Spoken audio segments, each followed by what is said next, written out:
तो कभी सोचा है कि यार अपना खुद का बॉस बना जाए, अपनी एक डिजिटल मार्केटिंग एजेंसी हो? अगर हाँ, तो बस आप एकदम सही जगह पर हैं। आज हम देखेंगे कि जीरो से मतलब बिल्कुल स्क्रैच से एक कामयाब एजेंसी बनाने का सफर कैसा होता है, स्टेप बाय स्टेप। जरा इस नंबर पे नजर डालिए। 70,715 करोड़ रुपए। यकीन होता है, ये 2021 में भारत के एडवर्टाइजिंग उद्योग की कीमत थी।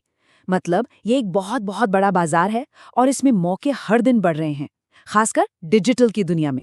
तो सवाल उठता है कि भाई, इस डिजिटल सोने की दौड़ में अपनी जगह कैसे बनाई जाए, कैसे इसका एक हिस्सा अपने नाम किया जाए।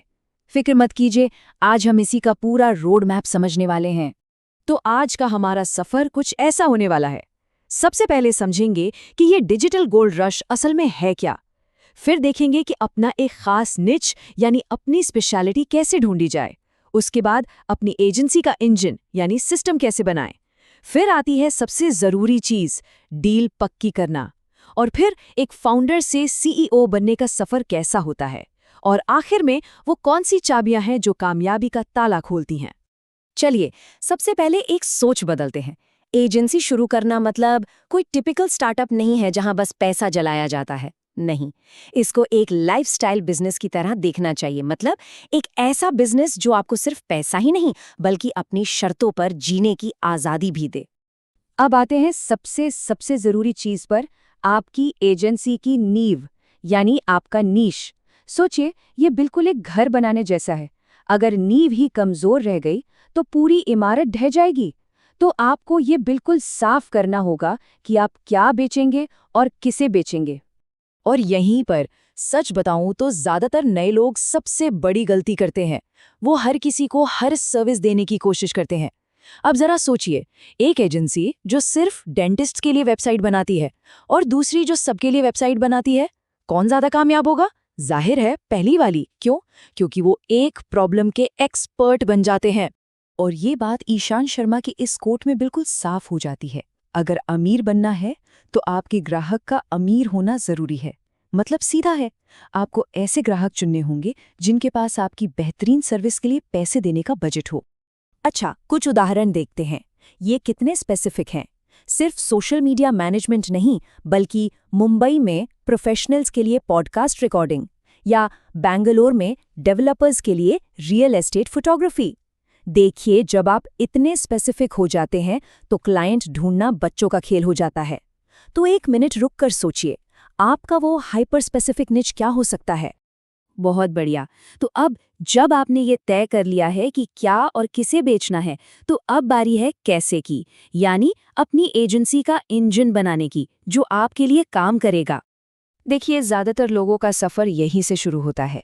आप अकेले होते हैं, मतलब एक 1 पर्सन आर्मी जो सारे मार्केटिंग काम देखती है और खास कामों के लिए जैसे वेबसाइट बनाना या कंटेंट लिखना फ्रीलांसर्स हायर कर लेती है। इसका फायदा क्या है? शुरुआत में खर्चा कम होता है, लेकिन एक रिस्क भी है। आप फ्रीलांसरों पर बहुत ज्यादा निर्भर हो जाते हैं। और जैसे जैसे आपका काम बढ़ता है, आपकी टीम भी बड़ी होती है। अब आपके पास इन हाउस एक्सपर्ट्स हैं, कोई एसईओ देख रहा है, कोई सोशल मीडिया। यहाँ पर एक अच्छा मार्केटिंग मैनेजर होना बहुत जरूरी है। ऐसा इंसान जिसे सिर्फ मार्केटिंग की समझ ना हो, बल्कि टीम को साथ लेकर चलने का, उन्हें लीड करने का हुनर भी हो। और दोस्तों, स्केलिंग का असली राज यहीं छिपा है। देखिए, आप हर छोटे बड़े काम पर खुद नजर नहीं रख सकते, इसलिए सिस्टम बनाने पड़ते हैं, प्रोसेस बनाने पड़ते हैं। जैसे कोई नया क्लाइंट आया तो उसके लिए एक ऑनबोर्डिंग चेकलिस्ट तैयार है, या हर सोशल मीडिया पोस्ट के लिए एक टेम्पलेट बना हुआ है। इससे होता क्या है, काम की क्वालिटी भी बनी रहती है और आपका समय भी बचता है, ताकि आप बड़े पिक्चर पर फोकस कर सकें। ठीक है, तो इंजन तैयार है, सिस्टम्स अपनी जगह पर हैं। अब बारी है इसमें ईंधन डालने की। और एक एजेंसी का ईंधन क्या होता है? सेल्स। सीधी सी बात है, आपके पास दुनिया की सबसे बेहतरीन सर्विस हो सकती है, लेकिन अगर आप उसे बेच नहीं पाए तो सब बेकार है। ये एक गेम चेंजिंग आइडिया है, ध्यान से सुनिएगा। इसे कहते हैं skin in the game offer. सोचिए, आप एक क्लाइंट के पास जाते हैं और कहते हैं, सुनिए, आप हमें पैसे तभी देंगे जब हमारे काम की वजह से आपकी सेल्स बढ़ेंगी। क्या होगा इससे? क्लाइंट का सारा रिस्क खत्म और आप पर उसका भरोसा तुरंत बन जाएगा। ये दिखाता है कि आपको अपने काम पर कितना कितना ज्यादा यकीन है। और ये स्लाइड तो बिल्कुल क्रिस्टल क्लियर कर देती है कि एक एजेंसी को हायर करना कितना फायदेमंद है। आप क्लाइंट को ये साफ साफ दिखा सकते हैं, आप उन्हें सिर्फ एक सर्विस नहीं बेच रहे, आप उन्हें 50% की सीधी बचत, कम सिरदर्द और बेहतर नतीजे बेच रहे हैं। अब बताइए, ऐसी डील को कौन मना करेगा? अब इसी बात को भारतीय बाजार के हिसाब से देखते हैं। आज के समय में एक सीनियर डिजिटल मार्केटिंग मैनेजर की सालाना सैलरी करीब 7 से 10 लाख रुपए होती है। अब आप इस नंबर को अपनी रिटेनर फीस तय करने के लिए एक बेंचमार्क की तरह इस्तेमाल कर सकते हैं। आप क्लाइंट को दिखा सकते हैं कि एक पूरा एम्प्लॉय रखने से कहीं ज्यादा सस्ता और फायदेमंद है आपकी एजेंसी को काम देना। और ये किसी भी फाउंडर की यात्रा का सबसे बड़ा टर्निंग पॉइंट होता है, जब आप रोज के छोटे-मोटे कामों से निकलकर कंपनी को बड़ा बनाने की स्ट्रैटेजी पर काम करने लगते हैं। ये बदलाव मुश्किल जरूर है, लेकिन यहीं से एक फ्रीलांसर एक असली सीईओ बनता है। ये वो पल है जब आप काम में काम करने के बजाय काम पर काम करना शुरू करते हैं। तो सवाल है, टीम में किसे पहले लाएं? मेरी सलाह होगी कि सबसे पहले एक अच्छे एसईओ स्पेशलिस्ट पर इन्वेस्ट करें। क्यों? क्योंकि एसईओ एक ऐसी चीज है जो आपको लंबे समय तक मुफ्त में ग्राहक लाकर दे सकता है। ये एक लॉन्ग टर्म इन्वेस्टमेंट है। उसके बाद कंटेंट और सोशल मीडिया पर फोकस करें और बस धीरे धीरे अपनी ड्रीम टीम तैयार करें। ये एक प्रो टिप है जो आपकी जिंदगी को बहुत आसान बना देगी। हर क्लाइंट के लिए एक डेडिकेटेड टीम और एक सिंगल पॉइंट ऑफ कांटेक्ट यानी पीओसी असाइन करें।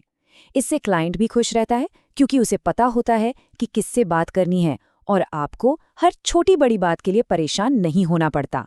आपका फोकस बिजनेस बढ़ाने पर रहता है। तो हमने काफी कुछ देख लिया है ना? लेकिन अगर इन सब बातों का निचोड़ निकालना हो और इन्हें सिर्फ 3 सबसे जरूरी स्किल्स में समेटना हो, तो वो कौन सी होंगी?